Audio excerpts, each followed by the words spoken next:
Okay, now you know that there are various disease and these disease are caused by various microorganism. हमें पता है कि हमारी जो disease है microorganism की वजह से होती है. Now what comes in microorganism? हमें पता है microorganism में क्या है? Microorganism means these are the smallest organisms like bacteria, virus, fungi, all these organisms which are very small in size. They cannot be seen by the naked eye. They all come under the category of microorganism. ठीक है ना? Now there are some disease which are caused by bacteria, some disease are caused by virus, some disease are caused by fungi. So my first of all we should know what are the disease which is caused by bacteria. Okay, so first primary thing is you should be able to differentiate कौन सी bacterial disease है, कौन सी viral disease है, कौन सी fungal disease है.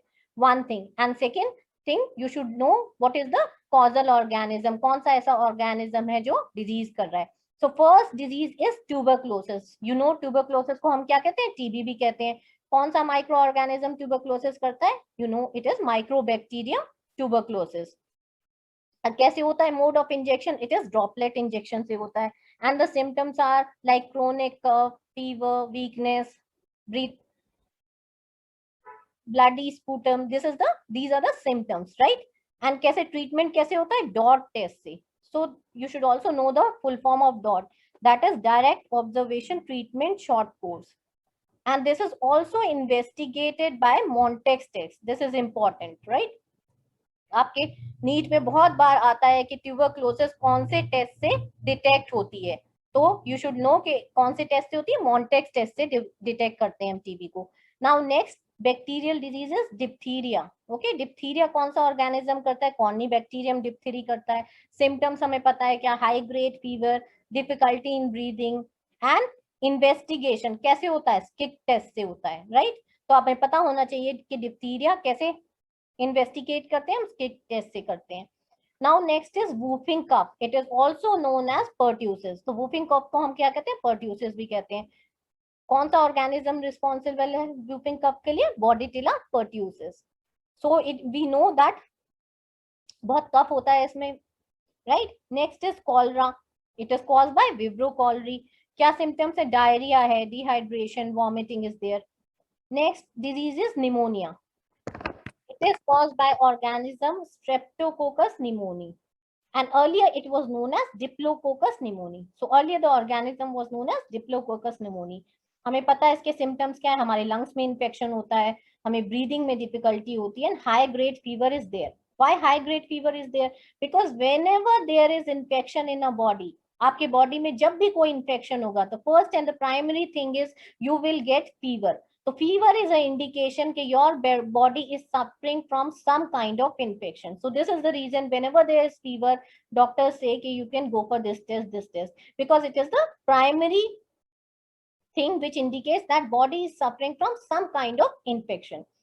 Next disease is tetanus. Tetanus को हम क्या कहते हैं? लॉजो भी कहते हैं. And it is caused by Clostridium tetani. क्या इसके symptoms हैं? Like sustained contraction of body muscles, loss or unconsciousness. These are some of the symptoms of this disease.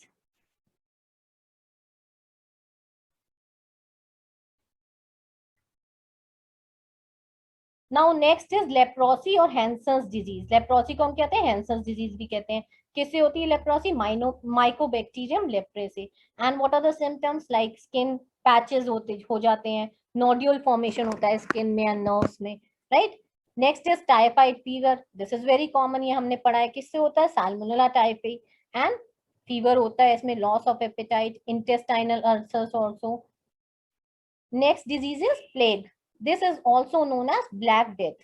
ठीक है ना? तो this is the name which you should remember that plague को क्या कहते हैं? Black death के नाम से भी जानते हैं, right? कौन से ऑर्गेनिज्म से होता है? This is very important. It is caused by Yersinia pestis. ठीक है ना? Earlier name is Pashura pestis. So plague is very important and the causal organism. देखो, in every disease you can see, in every disease the first and primary symptom is high grade fever, because fever is the indication that body is suffering from some kind of infection. ठीक है ना? तो सारी disease में you can see कि सबसे पहले क्या होगा? हमारी body में infection, fever होगा.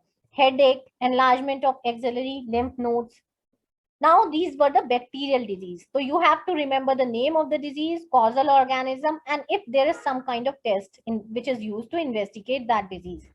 Now second thing is viral disease. Viral में कौन सी आएगी हमारी? Polio virus. पोलियो हमें पता है पोलियो वायरस से होता है fever, headache, paralysis is there. Next is influenza. किससे होता है? ऑर्थो मिक्सो वायरस से. Sudden fever after headache. Measles, it is caused by paramyxovirus. In this also we get high grade fever, white brown patches on the body and blisters. Chicken pox, it is caused by Yersinia herpes virus and we get rashes on the body with fever. Next is mumps. किससे होता है? पैरामिक्सोवायरस से होता है. Painful, it is swelling in parotid gland. Next disease is dengue.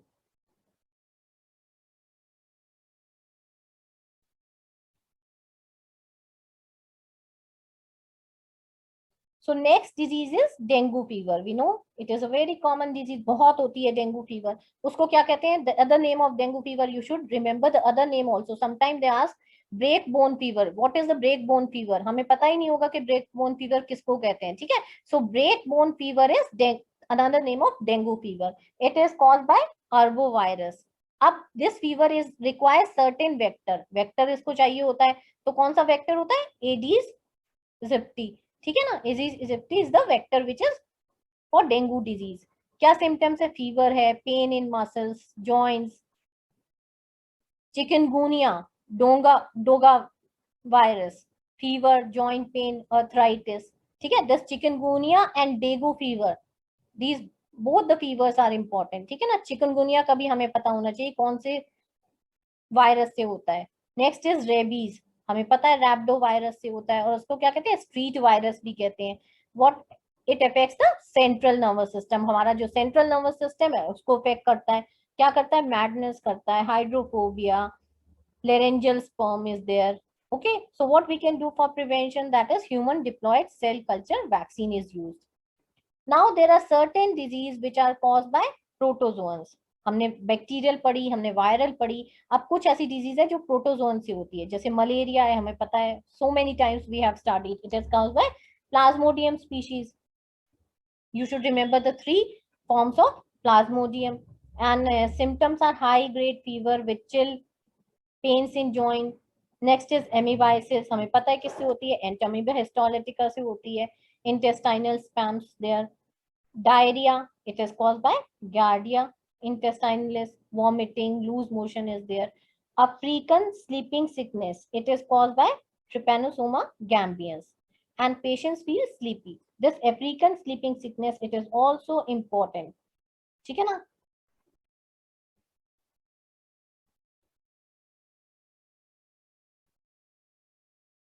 This African sleeping sickness, बहुत बार इसमें question आता है. African sleeping sickness and Kala Azar, both the disease are important.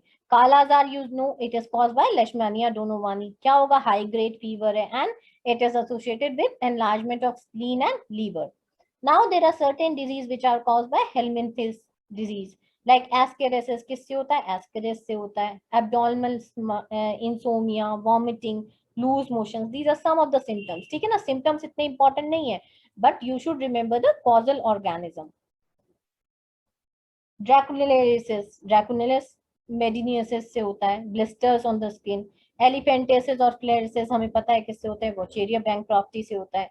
And we get swelling on the hands. Now there are certain types of hepatitis. हमें पता है कौन कौन से टाइप के हेपेटाइटिस होते हैं. Like hepatitis A, hepatitis B, C and D. These are the type of hepatitis.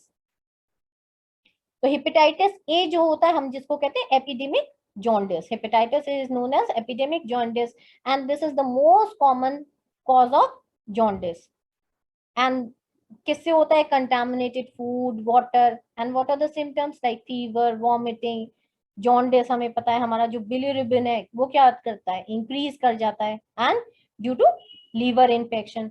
Liver क्या करता है? Liver doesn't change the bilirubin and this bilirubin accumulates in the various parts of the body and due to this the body becomes yellowish. Next is hepatitis B. किससे होता है? HBV double stranded, ठीक है ना. So there are certain symbols. Hepatitis C is another. It is caused by HCV, single stranded RNA. Hepatitis E, it is caused by HEV RNA. Now there are certain STD disease. Some of these diseases are very important for your NEET point of view. Like STD means sexually transmitted disease and their pathogen and symptoms.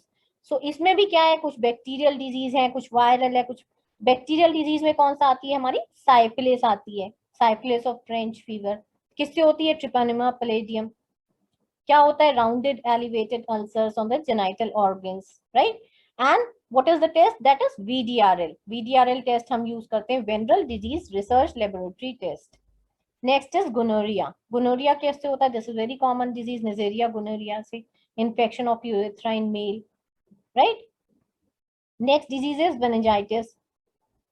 गार्डेनिलिया vaginalis से होता है and we get this greyish white discharge from the vagina.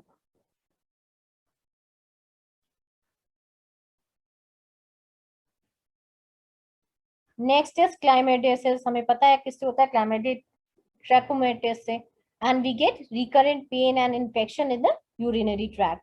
Now there are certain viral disease also, like कौन सी होती है? herpes genitalitis. किससे होता है? HSV2 DNA. And in males there is painful rashes on the prepuce and glands. Okay, so these are some of the disease. AIDS हमने पढ़ी हुई है, किससे होता है? HIV से होता है. And we know immune system हमारा क्या होता है? फेल हो जाता है. We get fever, diarrhea also. Protozoan disease, Trichomonas vaginalis.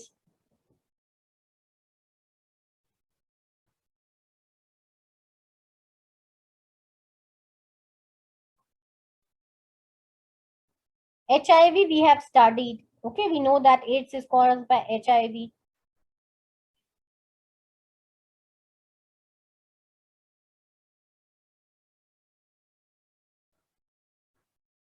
We should know the test which is used for HIV. तो हम HIV के लिए कौन सा टेस्ट यूज करते हैं? हम करते हैं ELISA. So we should know the full form of ELISA क्या है? Enzyme linked immunosorbent assay. And this is based on the antigen antibody reaction. Confirmatory test क्या? Western blot से भी we can detect the antibodies which are present in the patient serum.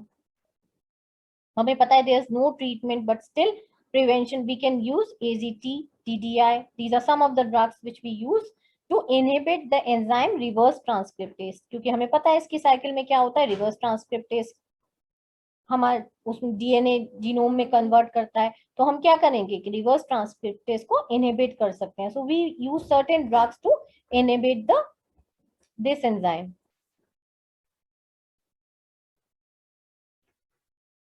Now next is cancer. हमें पता है cancer क्या है? Cancer is uncontrolled growth of sales.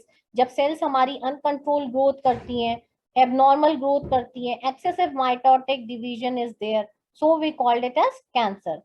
तो हमारी स्टडी क्या? कैंसर की स्टडी को क्या कहते हैं? ऑन्कोलॉजी कहते हैं. जब हम कैंसर की स्टडी करते हैं तो उसको we call it as oncology. And this abnormal undifferentiated cells are known as cancerous cells. जो ऐसी सेल्स होती हैं उनको हम क्या कहते हैं? कैंसरस सेल्स करते हैं. Now this tumor is also known as neoplasm. हम ट्यूमर को क्या कहते हैं? न्यूप्लाज्म कहते हैं. Now there are two types of tumors. एक क्या होता है? benign tumor है, एक malignant tumor हो. You should know the difference between the benign tumor and malignant tumor. हमारा जो benign tumor होता है वो क्या करता है? साइट ऑफ ओरिजिन पर ही रहता है. जहां ट्यूमर इवॉल्व हुआ है, ट्यूमर सेल्स वो कहीं और वहां से नहीं जाती हैं, उसी ओरिजिन पे रहती हैं. And it does not spread to another parts of the body. So it is non metastatic, non malignant, non cancerous.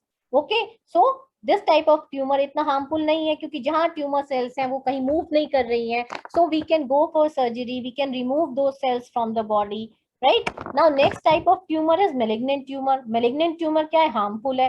Why it is harmful? Because क्या करती है इनकी सेल्स? एक साइड पे ओरिजिन पे इनके एक ओरिजिन पॉइंट पे ये सेल्स अनकंट्रोल्ड ग्रोथ दिखाती हैं, उसके बाद they spread to different parts of the body and what they do, they multiply rapidly, mitotic division होता है बहुत तेजी से, and these cells they multiply rapidly, right. So this type of tumour को कंट्रोल करना मुश्किल हो जाता है, क्योंकि आप एक जगह से सर्जरी भी करोगे और आपकी एक भी सेल अगर वहां रह गई तो again it will divide into 2 cell, again it will divide into 100 cells, and there is uncontrolled growth of cells, because in cancer we know it is basically uncontrolled growth of cells. हमारी cells की क्या हो रही है भाई, uncontrol growth हो रही है, तो जहां भी ये स्प्रेड करेंगी वहां भी अनकंट्रोल ग्रोथ दिखाएंगी। So this malignant tumors it spreads to different parts of the body. So all the malignant tumors are known as cancers. तो सारे जो malignant tumors को क्या कहते हैं, cancers कहते हैं। Now what is carcinoma?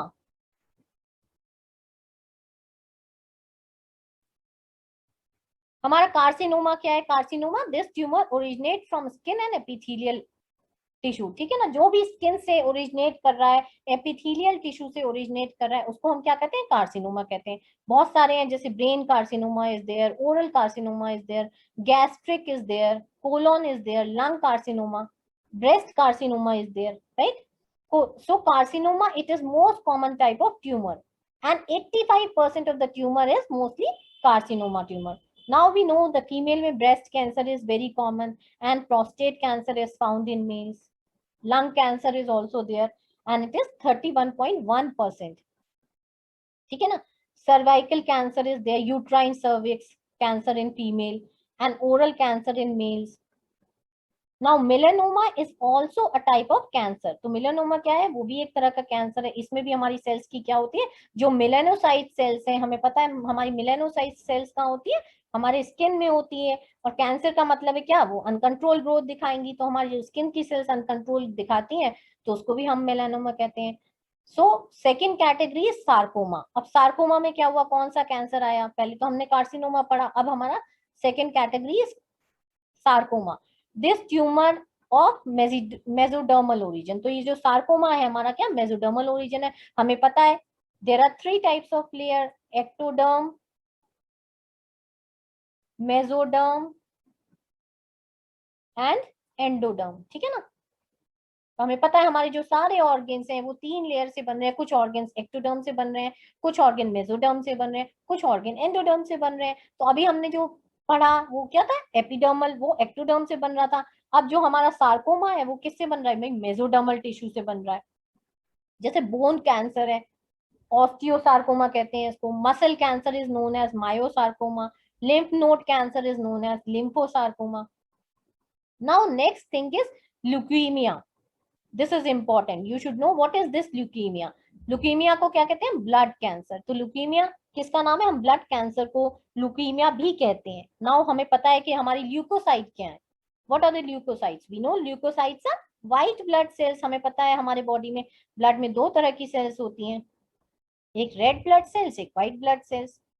तो हमारी ल्यूकोसाइट क्या है, WBCs, that is white blood sales. तो हमारी व्हाइट ब्लड सेल्स का जो कैंसर होगा उसको हम क्या कहेंगे, ल्यूकीमिया कहेंगे। This is important, you should remember this leukaemia because this is very common. हमें पता है ब्लड कैंसर सबसे ज्यादा हो रहा है, बहुत कॉमन है। तो ब्लड कैंसर का साइंटिफिक नेम ल्यूकीमिया, एंड इसका कौन सी cells are affected you should know. Next is, हमें ल्यूकीमिया में क्या आया, उसमें भी अंडर कैटेगरीज आई, like chronic myelogenous leukaemia, CML।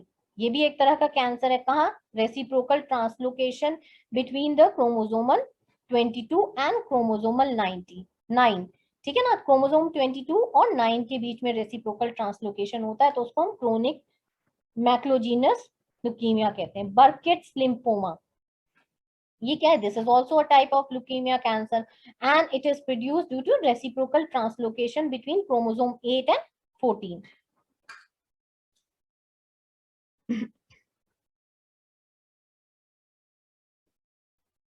So these were the cancers. अब हमने तो ये कहा कि कैंसर्स कैसे हो रहे हैं भाई, हमारी सेल्स की अनकंट्रोल ग्रोथ हो रही है। जहाँ के सेल्स की अनकंट्रोल ग्रोथ हो रही है माँ के कह रहे हैं, लाइक हमारा जो स्किन की हो रही है एपिडर्मल कैंसर, सार्कोमा, मेलानोसाइट्स की हो रही है तो मेलानोमा कह रहे हैं, राइट। तो क्या होता है, हमारे पता है नॉर्मल सेल डिवीजन में हमारी कौन सी जीन्स इन्वॉल्व होती है? हमारी प्रोटो ऑन्कोजीन्स इन्वॉल्व होती है। हमारी प्रोटो ऑन्कोजीन्स ऐसी जीन्स हैं जो नॉर्मल सेल डिवीजन करती हैं, बट क्या होता है कि ये क्या होती है, it is suppressed bye tumour suppressor gene. तो ये जो हमारी प्रोटो ऑन्कोजीन्स क्या होती है, ये तो नॉर्मल कंडीशन में, बट क्या होता है जब कैंसर होता है तो क्या होती है, ये सप्रेस हो जाती है। किससे? ट्यूमर सप्रेसर जीन से। And these genes related to program cell death. तो क्या करती हैं, ये जब सप्रेस हो जाएंगी, हमारी जो अच्छी वाली जीन्स है वो डिवीजन नहीं कर पा रही हैं और उससे सप्रेस कर दिया है ट्यूमर जीन ने, फिर क्या होगा कि हमारी जो सेल डेथ हो जाएंगी अच्छी जीन्स की, नॉर्मल जीन्स की, और कैंसर सेल्स ग्रो करेंगी। So this is the basic mechanism of cancer. Now you know there are various causes of cancer, बहुत सारी चीजों से कैंसर होता है। And the chemical or the agents which cause cancer are known as carcinogen. तो हमें उन क्या कहते हैं, जो केमिकल्स कैंसर करते हैं उनको कार्सिनोजन कहते हैं। अब now there are various types of carcinogen depending on the mode of action. Carcinogens falls into main categories.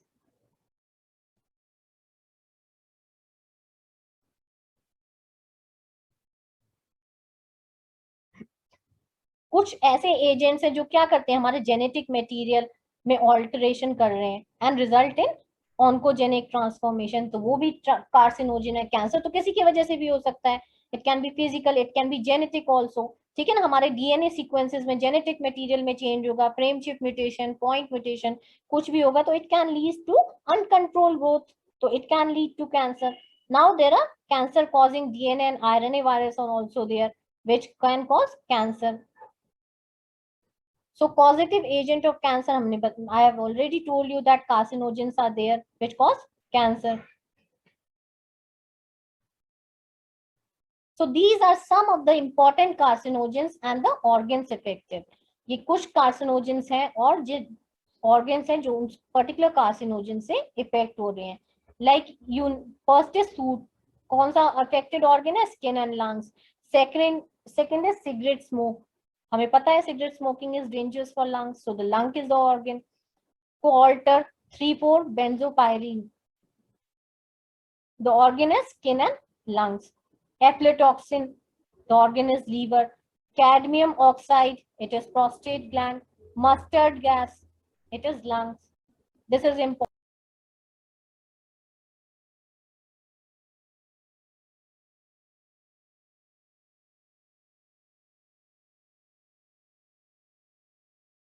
Okay, students, are you getting my voice? Yes. Yes, ma'am. Yes, ma'am. Okay. So I was telling you these are some of the carcinogens जो कि हमारे cancer करती हैं, और हमें पता होना चाहिए कौन से इंपॉर्टेंट ऑर्गन्स हैं। ठीक है ना, आपकी mustard gas is very common, बहुत बार क्वेश्चन आता है मस्टर्ड गैस से। ठीक है ना,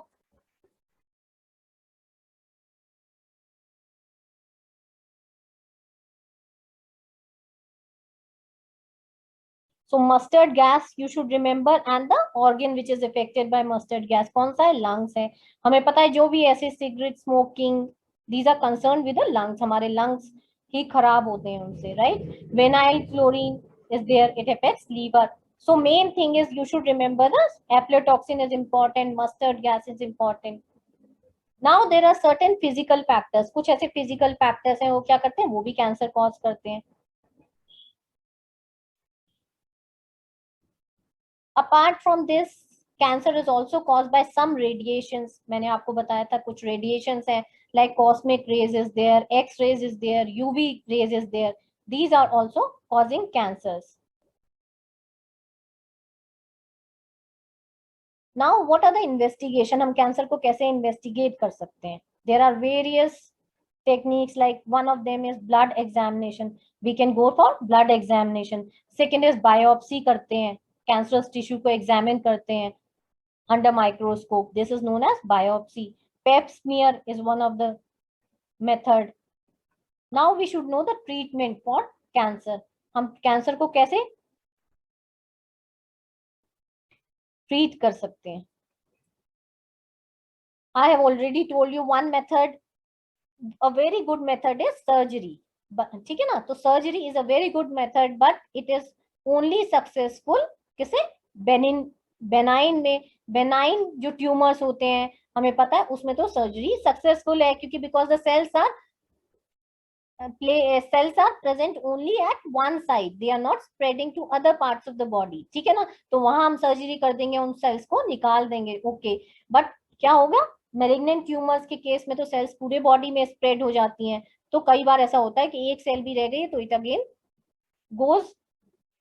अगेन अंडरगोज सेल डिवीजन, और वो क्या करती है, दोबारा से कैंसर कर देती है। नेक्स्ट ट्रीटमेंट है, हम रेडिएशन से करते हैं, हम एक्सरे रेडिएशन देते हैं। हमारी एक्सरे रेडिएशंस क्या करती हैं, ये रेडिएशंस डिस्ट्रॉय करती हैं क्या, हमारी रैपिडली डिवाइडिंग सेल्स, जो रैपिडली डिवाइड करती हैं उन सेल्स को डिस्ट्रॉय करती हैं। बट हमें पता है कि सिर्फ सेल्स को ही तो नहीं करेंगी, और भी जो पार्ट है हमारे बॉडी का उनमें भी रेडिएशन जा रहा है, so it is also having some side effect. And third thing is chemotherapy हमें पता है there are various anti cancerous drugs, so we can use these drugs to cure cancer. तो हम कुछ कैंसर ड्रग्स को क्या करते हैं, यूज करते हैं, तो this method is known as chemotherapy. All three methods are used for the treatment of cancer, surgery भी, radiation भी, and chemotherapy. It depends on the stage of the cancer. Now next is immunotherapy. Immunotherapy भी एक method है, इसमें क्या करते हैं हम we use monoclonal antibodies and vaccines, and these monoclonal antibody and vaccines they are given to the patient, and what happens, हमारा जो इम्यून सिस्टम है उसको हम क्या करते हैं, उसको बढ़ाने की कोशिश करते हैं। जब हमारा इम्यून सिस्टम बढ़ जाएगा तो डेफिनेटली वो सेल्स को ओवरकम कर लेगा, so this is one of the method.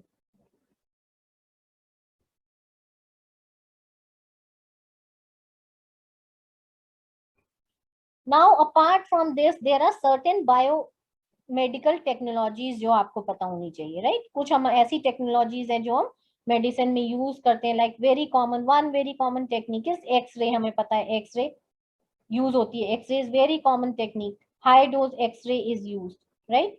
सो आपको इसका बेसिक बस पता होना चाहिए टेक्नोलॉजीज का, what is the basic principle, what is the application, where it is used, this you should know because this is a medical exam, so all the medical related material you should just remember, right।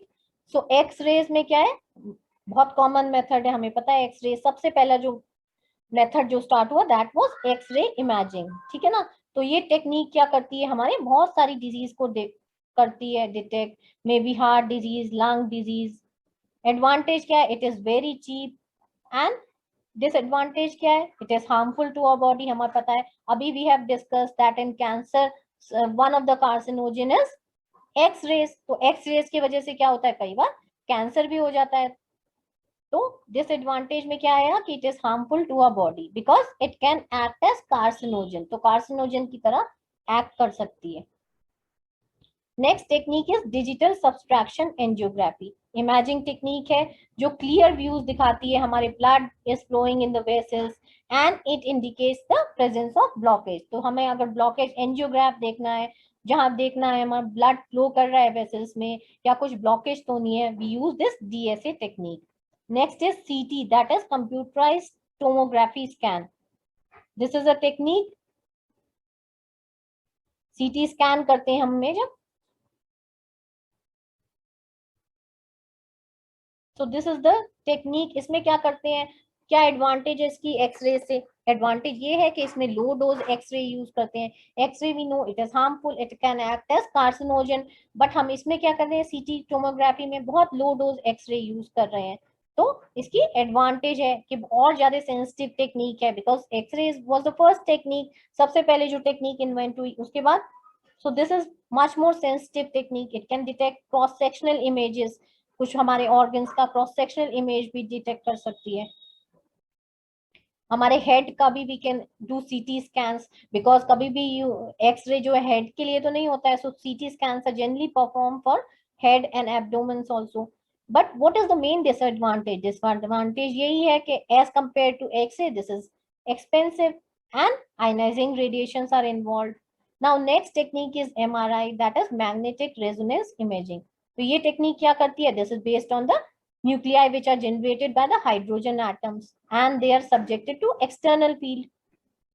So क्या है, what is the advantage कि हमें इसमें no ionizing radiation is used, because we know that these ionizing radiations, they are very harmful. Okay, so they can cause they can act as carcinogen and they can cause cancer करते हैं. तो ये बस technique इसीलिए useful है कि इसमें ionising radiations नहीं है. सेकंड क्या है कि हमारा 3D इमेज हमें लेना होता है, तो इस टेक्निक से वी कैन टेक 3D इमेज. So definitely this MRI it is superior to CT scan. ठीक है ना, MRI हमारी क्या है, सुपीरियर है CT स्कैन से, क्योंकि CT स्कैन में क्या है, cross sectional images it can CT scan is can only obtain the cross sectional image, और MRI क्या है, किसी भी प्लेन से हमें इमेज लेनी है तो we can take the image with the help of this MRI. So MRI is basically used for diagnostic tumors, infarctions, abnormalities which are related to spine. हमारे हार्ट की disease that is myocardial infarction was also detected by this MRI.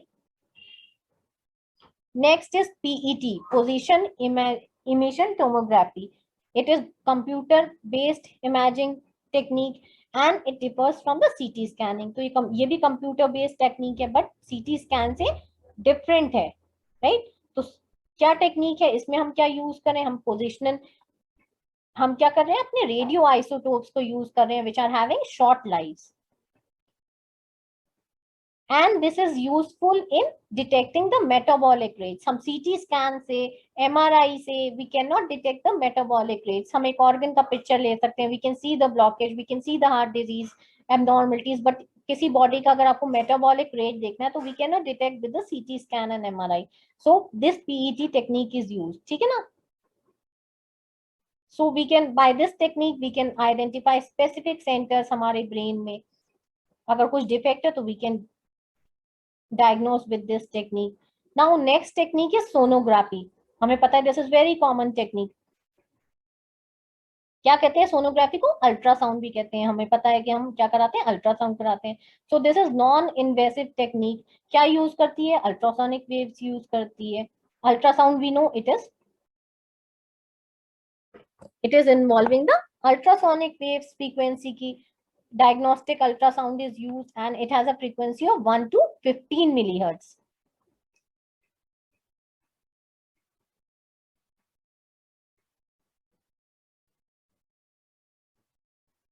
Now uses of ultrasound, there are various use of ultrasound. One use of ultrasound is that if we have to assess the fetal growth, हमें देखना होता है कि what woman is pregnant or not, or the fetus is developing, so we go for ultrasound. Next we can see the or investigate internal organs हमारे, जैसे liver, gallbladder, kidney stones. हमें heart की देखनी है, echocardiography, great vessels, hearts, we can see with the ultrasound. These are the some of the uses of the ultrasound. Next is ECG, you know, electrocardiogram. ECG are starting.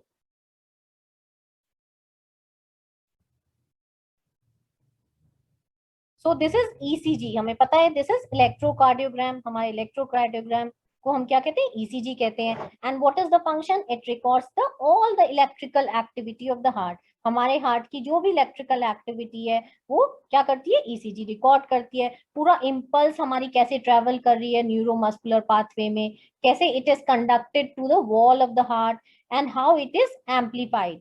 So all this is it is detected by this ECG. So this is the technique which is used to detect the heart impulse, heart wave.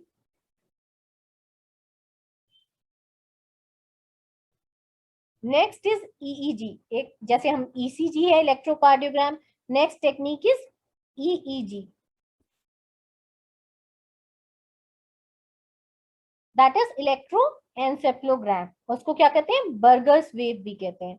So this is also a technique.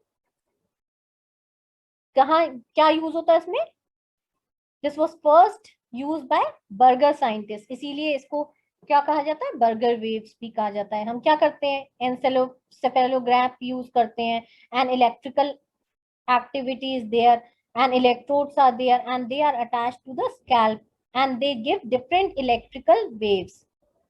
जो हम we can detect these electrical waves and it is mainly used for the brain, तो different parts of the brain से जो electrical activity आ रही है वो हम क्या किससे डिटेक्ट करते हैं, ईईजी से, ठीक है ना। ईसीजी किस लिए यूज होती है, वो तो हार्ट की इलेक्ट्रिकल एक्टिविटी देखने के लिए यूज होती है, but if we want to see the electrical activity of the brain तो हम कौन सी यूज करेंगे टेक्निक, ईईजी यूज करेंगे। So this thing you should no.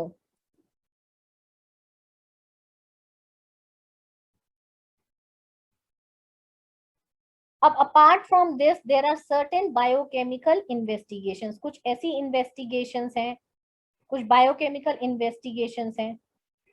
जैसे हमें पता है सबसे पहले क्या बायोकेमिकल इन्वेस्टिगेशन है, हेमोग्लोबिन। वी नो कि हेमोग्लोबिन क्या है, it is a chromoprotein which consists of colorless globin molecule and that is red in color। हमें पता है हीम मोलिक्यूल से अटैच होता है and heme is red in color। So कौन सा इंस्ट्रूमेंट करता है हमारा हीमोग्लोबिन टेस्ट, दैट इज सहेली acid हेमाटिन method. So this is done by Saheli acid hematine method, and we should also know the normal range of hemoglobin। Normal range इसकी क्या है 15, adult में it is 15.5। Now this hemoglobin is different in mails and females, दोनों में different होता है। जब लो haemoglobin है तो हम क्या कहते हैं, उसको एनीमिया कहते हैं and we called it as leukaemia also. High haemoglobin it is dehydration and polycythaemia और erythrocytosis is also there. Next is erythrocyte sedimentation rate. Erythrocyte sedimentation rate क्या है, ये वो रेट है जिसपे हमारी एर्थ्रोसाइट्स और आरबीसीज क्या करती है, सेडिमेंट करती हैं। So ESR it is measured in terms of millimeter per second। Now next method is blood grouping। This is very common, you know कि there are various blood groups। और क्या करते हैं हम, जब हमें blood grouping करनी होती है तो we use the slide technique using the anti-sera A and anti-sera B and there is plotting। तो plotting से we can say that the blood group of person is A or B or any। Next test is lipid profile, that is blood cholesterol test। हम क्या करते हैं इसमें, अपने lipids, fatty acid, cholesterol, triglycerides को क्या करते हैं, एस्टिमेट मेजर करते हैं। And we know that elevated lipid level, हमारा अगर लिपिड लेवल बढ़ा हुआ है तो क्या दिखा रहा है वो, that means it indicates the heart disease। Elevated lipid level it indicates the heart disease or stroke or diabetes mellitus। So this is very important। Now there are two types of cholesterol lipids। दो तरह के होते हैं, एक तो होता है HDL that is high density lipoprotein and one is LDL that is low density lipoprotein। तो normal cholesterol level हमें पता होना चाहिए, normal cholesterol range is 150 to 240। This is the normal cholesterol range. और जब 240 से ज्यादा हो जाता है that means it is high risk level above 240। So it indicates that a person is suffering from the heart disease। Next is ELISA test। We have already discussed कि हमारा ads किससे हम डिटेक्ट करते हैं, ELISA टेस्ट से, that is enzyme linked immunosorbent assay and it is kit based test। diagnostic kit आती है इसकी and it is based on the antigen antibody interaction। So this is used basically to detect the AIDS। Auto analyzer is there। Auto analyzer क्या है, automatic instrument है, computerized instrument है which can analyze qualitatively and quantitatively। बहुत सारे biochemical parameters को analyse कर सकता है बॉडी फ्लूइड्स में, like urea, uric acid, cholesterol, glucose, proteins, enzymes, ठीक है ना। So it is automatic machine है, ऑटोमेटिक कंप्यूटराइज्ड है।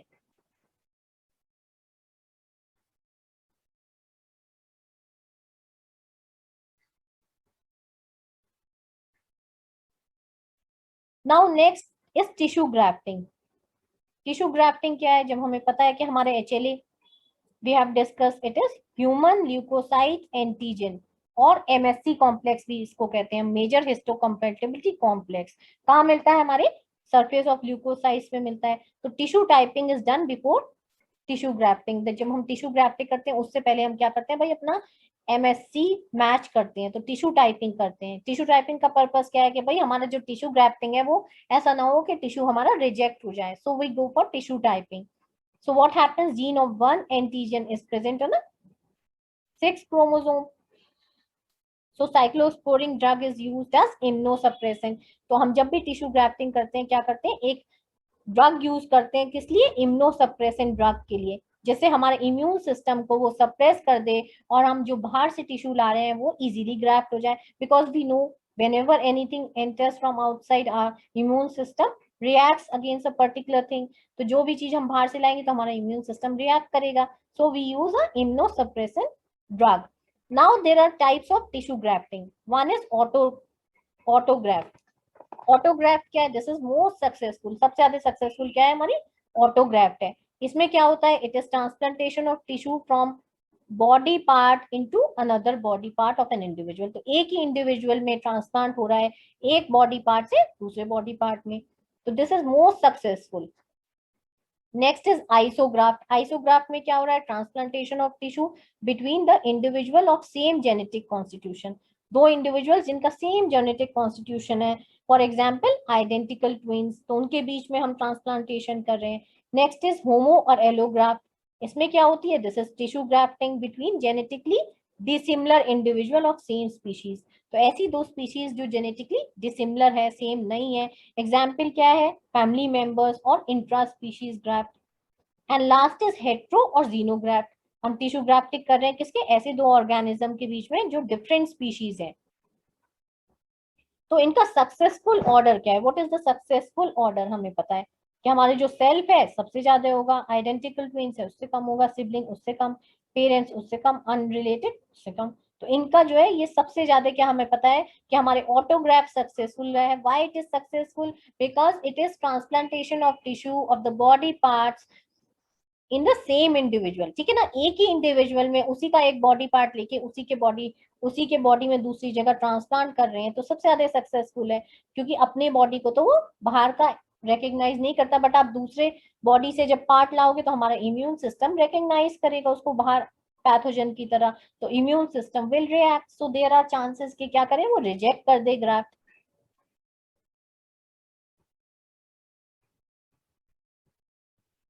Now next is polygraphy. Polygraphy क्या है, this is a common technique, हम इसको क्या कहते हैं, लाई डिटेक्टर भी कहते हैं। And this is simple compact and portable machine है।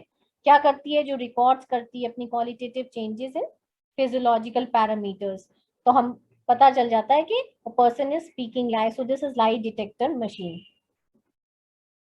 लेजर वी नो, लेजर आपको पता है, this is very common, light amplified by stimulated emission. Laser radiation हम यूज करते हैं कहाँ, बहुत सारे कैंसर सेल्स में। हमें जब कैंसर सेल्स को डिस्ट्रॉय होना करना होता है तो we use this laser.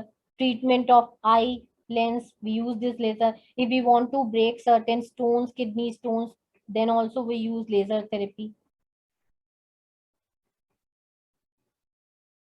Next is cryosurgery. Now this is the technique which uses the freezing temperature to destroy.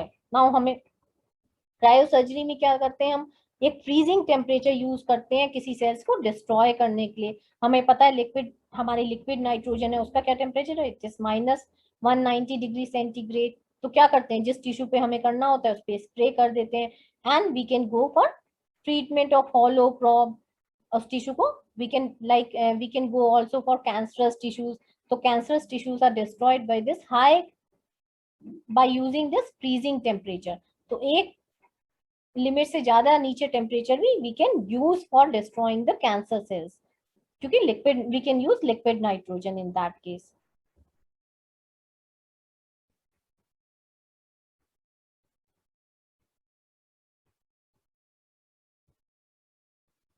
Okay, this we have studied, हम तो ये तो हमने पढ़ ही लिया है, ये मैंने आपको बता ही दिया, drug addiction and mental health. ठीक है ना, इसमें आपको जनरल पता होना चाहिए जो मैंने ऑलरेडी आपको एनसीईआरटी से पढ़ा दिया है। So nothing is there